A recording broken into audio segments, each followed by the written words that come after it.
Hey everybody, time for another sit down to talk about inexpensive, great albums that you can find. You can find.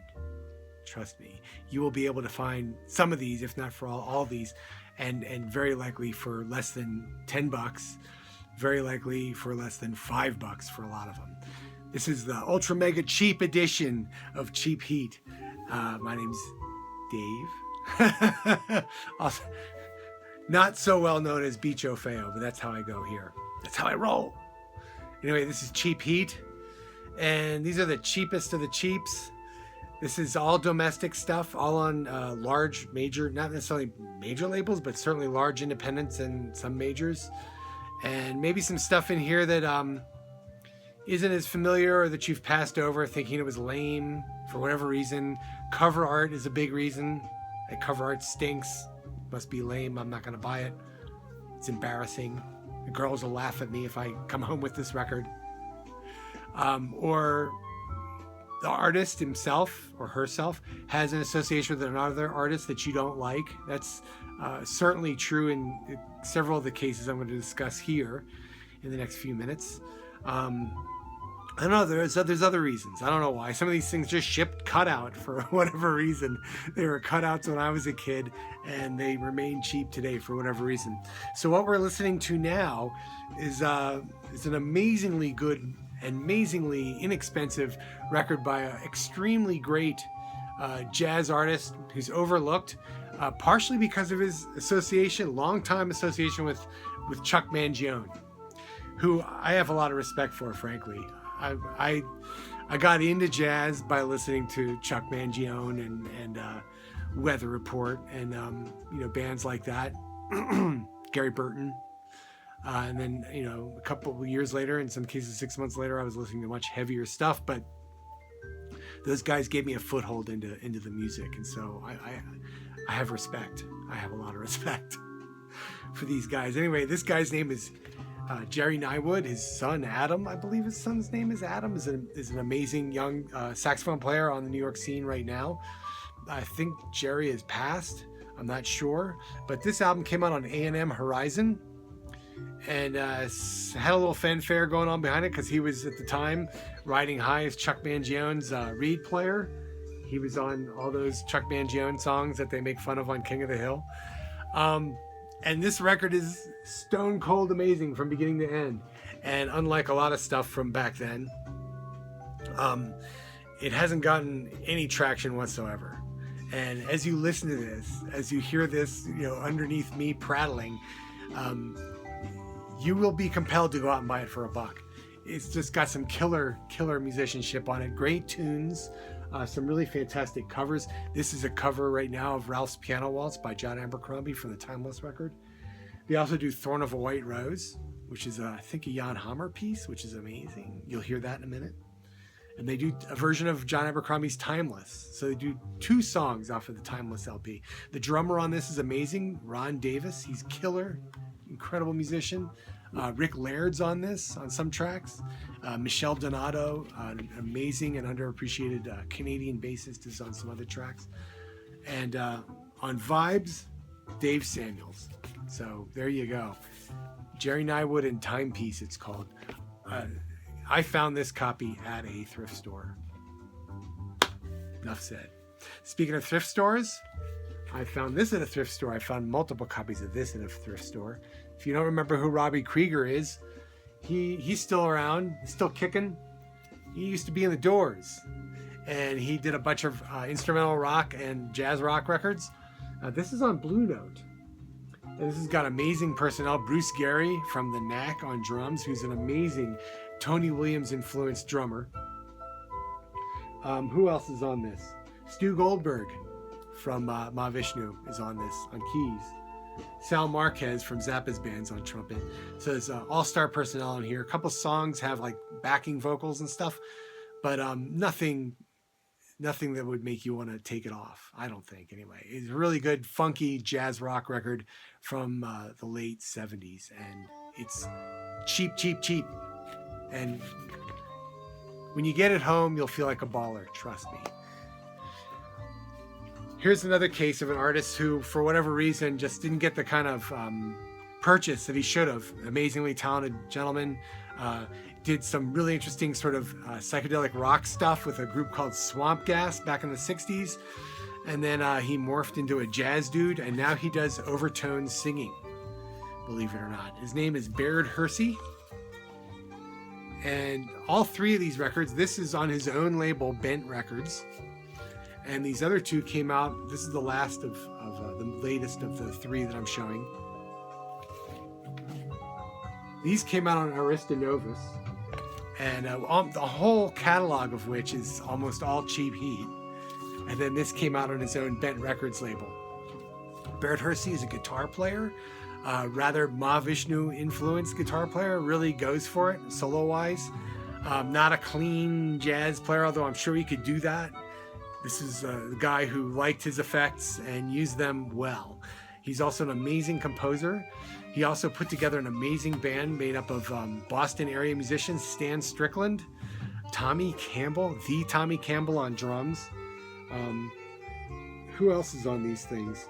David Moss is all over these things. Baird Hersey had a long and continues to have a long artistic association with David Moss, who's an amazing otherworldly vocalist and drummer, indescribable musician whose art goes beyond genre definitions.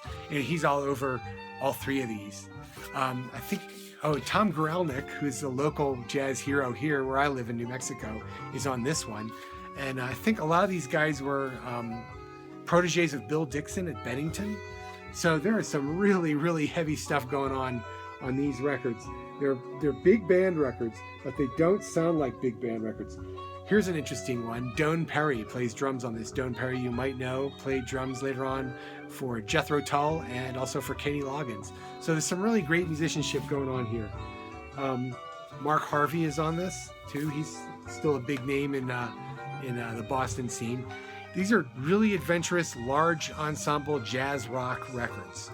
They're not big band like Kenton or whatever. They're more like way out on the Gil Evans limb, but even farther out, even more in the rock, direction. And great grooves, great drumming, great bass playing. I can't say enough about these records, and they can be had for next to nothing online or in your local, especially if you live in a big city. If you live in a little town like me, it's pretty hit or miss. I've had these records for many years, so I don't look for them anymore. But every once in a while I see them, they pop up, they're $5. No problem. Okay, so speaking of multi-talented, amazing people, Wayne Horvitz, another one of my favorite musicians, had a group called The President. This is from the late 80s. This record's everywhere for next to nothing. And it's an all-star ensemble. David Tronzo, Dave Hofstra, Elliot Sharp, Robert Previtt, Bobby Previtt, a couple of other guys made up The President. And it's sort of unusual, sort of latter-day jazz rock fusion type record. Not a lot of showboaty sort of soloing, a lot of soloing, but it's not really a showboaty sort of, I'm showing off sort of fusion. It's more creative and subtle. And highly recommend this record, and it can be had for next to nothing. He did a couple of others that came out on vinyl. Mostly I know him from CDs. In fact, I think I have the rest of these on CD. And after The President broke up, he formed Zoni Mash, which is also worth checking out. But I think that's all CD. So that's newer. Going back to the 70s now. I just have these randomly arranged. Karl Ratzer, Austrian guitarist, did 2 records for Vanguard that were not well publicized. Of course, Vanguard's kind of notorious for that. So I hear. Both of these are very, very excellent funky jazz rock records, and they're both everywhere for really inexpensive prices. Ratzer's a really interesting musician from Austria originally. I was in a couple bands over there, came over here. I think he might have studied at Berkeley or someplace like that, wound up in Atlanta of all places. Both of these records feature all Atlanta musicians. There's a lot of crossover with the Colonel Bruce Hampton world of music. A lot of those guys from the bands he had before Aquarium Rescue Unit are on these records. So the playing is top notch. Compositions are really good. He's kind of a Larry Coryell kind of a guitar player. Aggressive, loud, harsh, fast, but not always. And he did a couple of records on a European label called CMP, one of which is a solo guitar record, which is really pleasant, and the other is is with these guys. Those are a little more expensive. These $5, and they're totally domestic, so they can be found easily here in the U.S. Another record that came out sort of at the wrong time, and I actually got this when I lived in England, but it came out in the U.S. for sure. It's by another guy who has a reputation as one of the leaders in the rock and roll world, but he's definitely a jazz man at heart. Definitely did a lot of jazz later on in his career. Michael Shrieve, one of my heroes, one of the great drummers of our time, and he did a number of solo records, some with electronics and stuff. This is really interesting. This has Andy Summers and David Torn on it. Get that. Can you get that? Would you get a record with those guys on it? Yes, I would. I would get a record with Andy Summers and David Torn on it. In fact, I did. Here it is. There's the evidence right there, folks. And it could be had for next to nothing. Nobody knows anything about this record. It seems like it came out in the late 80s, and it didn't do anything for whatever reason. Commercially, it didn't do much. But it's really good. It's kind of spacey fusion, kind of along the lines of Torn's work on ECM, only a little bit more aggressive, a little bit more hard charging. I really like this record a lot. It's been in the collection for quite some time now, and not a lot of people know about it. If you see it, Michael Shrieve, the title of the record is Stiletto.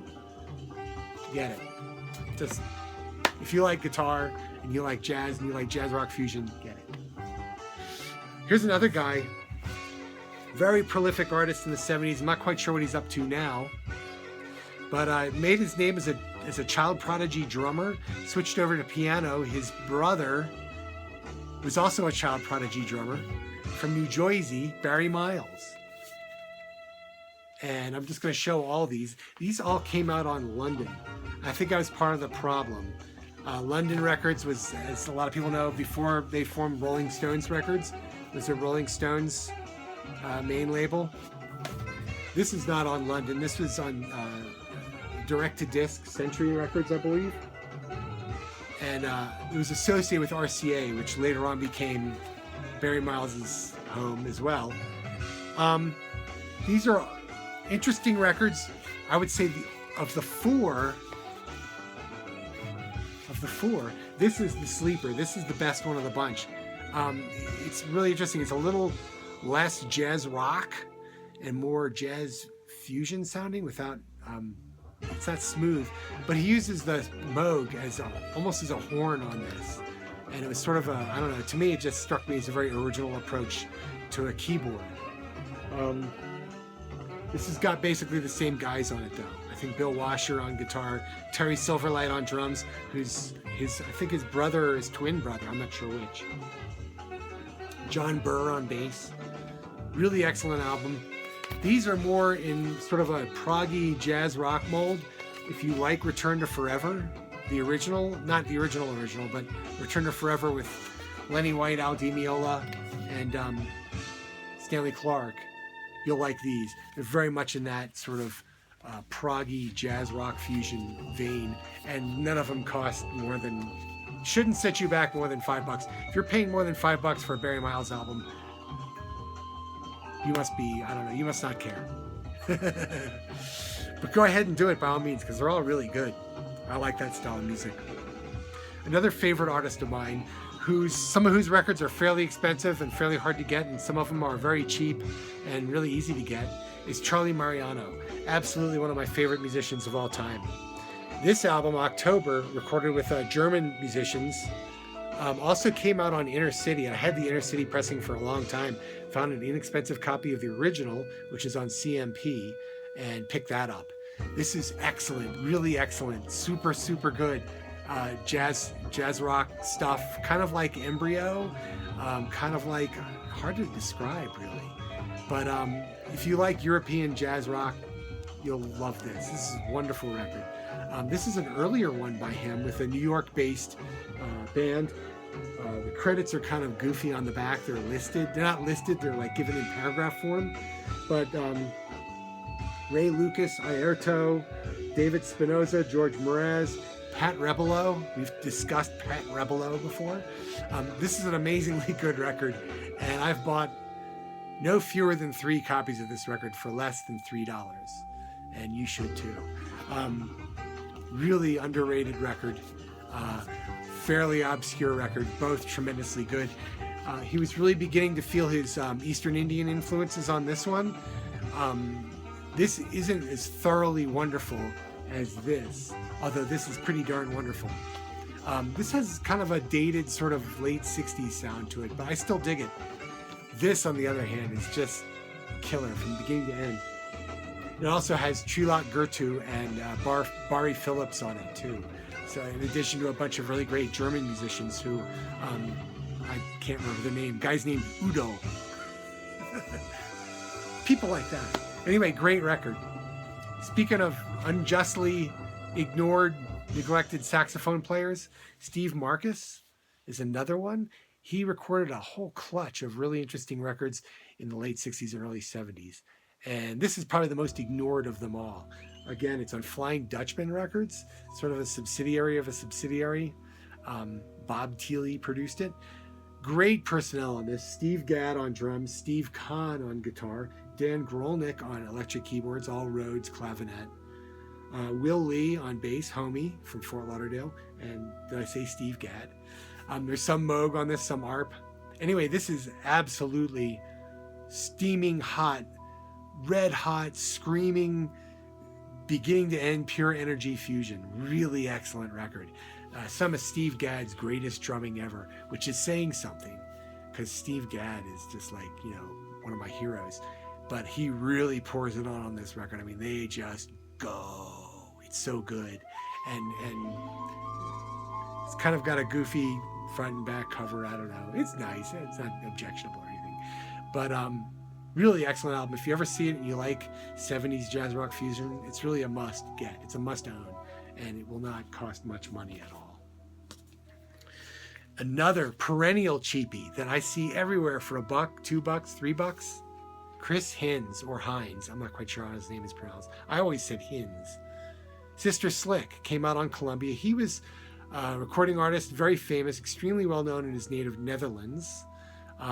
This was recorded in the Netherlands with the all-star Netherlands expat ensemble, Belgian guitarist Philip Catherine, American bassist and drummers John Lee and Jerry Brown, and then a whole clutch of really amazing keyboard players, Jasper Vantehoff, Jan Hoyts, Robert Jan Stips, who's known from Super Sister. Henny Vonk sings on a couple of songs. She's great. She sings wordless vocals. I really like Henny Vonk. I'll talk more about Henny Vonk in another venue someday. Rob Vanderbroek on keyboards. Anyway, this is another very highly aggressive fusion record that just cooks from beginning to end. Relentlessly so. And he did a record on MPS that never was issued in the US on the BASF branch of the MPS label called Mission Suite, which for an import is really cheap. And that almost sounds like Mahavishnu with a flute instead of a violin. That's Mission Suite is incredible. I didn't pull it out because it's maybe a little more expensive. It's not a bona fide cheapie. It's like a $20 record. Maybe less than that though. Check it out. But he recorded a lot of records in the Netherlands with CBS, and a couple of them, maybe this is the only one, found their way over to the US and just promptly stiffed. Maybe because of the cover. Maybe because of the Prince Valiant haircut. I don't know. Okay, getting close to the end here. I have a few more. Sometimes jazz stars make records that you just don't expect them to make. Phil Woods did a fusion record that's incredible. But you don't think of Phil Woods as a fusion type artist. Shelly Manne, you don't think of him as a fusion artist, but he did a bunch of really excellent jazz rock type records. Here's another guy, Chet Baker. Now, who would have thought? And here's poor Chet Baker on the cover. He looks unwell. But this record kicks ass, and he in particular kicks ass on this record.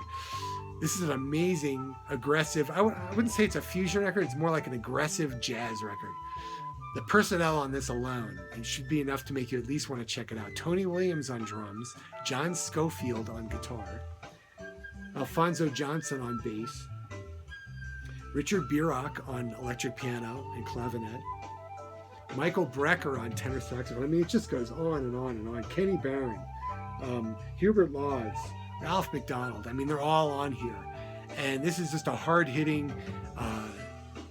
electric-tinged jazz record that just, again, is relentless. And Chet plays his butt off. It's so good. I love this record. Again, it's on A&M Horizon, which has an unusually large population of inexpensive jazz records that are quite worth getting to the max. But this one and the Jerry Nywood are the two that you really need to get, and neither of them cost very much at all. A band that never got its due in the fusion world, to my mind, is Caldera. You may or may not know them. If you don't know them and you like fusion, go out and get their records. They're kind of varied. They did 4 records. And then Jorge Struns, the guitar player, the amazing guitar player, went off and formed a much more popular group with actually a duo with Ardashir Farah, an Iranian guitarist, called Struns and Farah. And they did a number of records in the 80s and into the 90s. And they're probably still doing it now. My mom loves them, by the way. So it's that kind of flamenco-y, kind of romantic guitar type stuff, but it's got a jazz undercurrent, especially the first couple of Struns and Farah records. Caldera was kind of a cooperative group. Struns was one of the leading lights, but the rest of the band too contributed compositions and ideas. Eduardo Del Barrio on keyboards, Carlos Vega on drums, became a big session guy later on. I can't remember who else was in the band. Steve Tavaglione on saxophones. So a lot of these guys went on to careers in the studios. The first record's probably the most like Weather Report influenced of them all. And they did a record that was produced by Larry Dunn of Earth, Wind & Fire, and it's really funky. And they did another record, I can't remember the other one. And then this was their last one.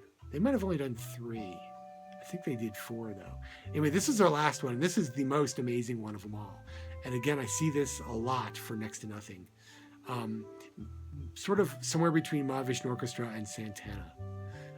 Really, again, I think they realized, they saw the beginning of the end. They're on Capitol Records. They saw the beginning of the end. They thought, we're just going to pull out all the stops and deliver a gem. And they did it. And it's inexpensive now. Here's another wonderful artist, Sonny Fortune. I've got a bunch of Sonny Fortune records, a couple of which he recorded one for Strata East, which is pretty expensive.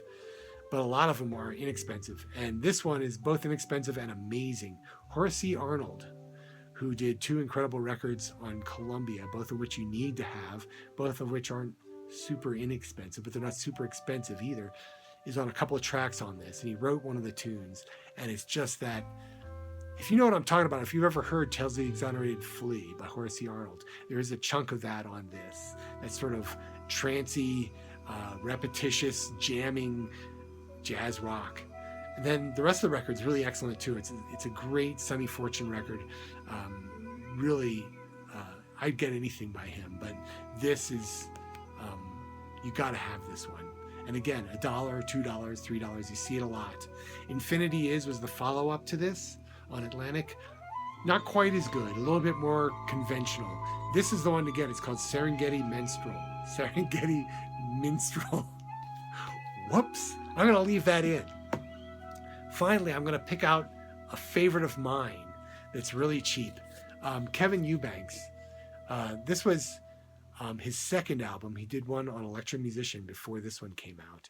This is called Sundance, and it came out on Ketone Records originally in the Netherlands, and then was issued over here on GRP Records of all labels. This is a beautiful fusion record. It's kind of gentle. There's definitely some wild stuff on this. You can almost kind of expect that with Kevin Eubanks. Very Mahavishnu influenced player, I think. Different style of guitar playing, but his compositions are just labyrinthine and so pleasant. I just love this record. It gives me chills. The music on this is so good. And it's just got a joy, sort of a sunny joy to it. It's definitely an album that if I had been in college when this came out, actually I was, and I did this. I put the speakers on the windowsill and blasted it out into the quad. So there you go. It's that kind of record. It's just beautiful. So there you go. Your overlong video on cheap records that you can find fairly easily that will make you feel like a boss. And have fun with that. I hope this helps you find records that fill your life with joy.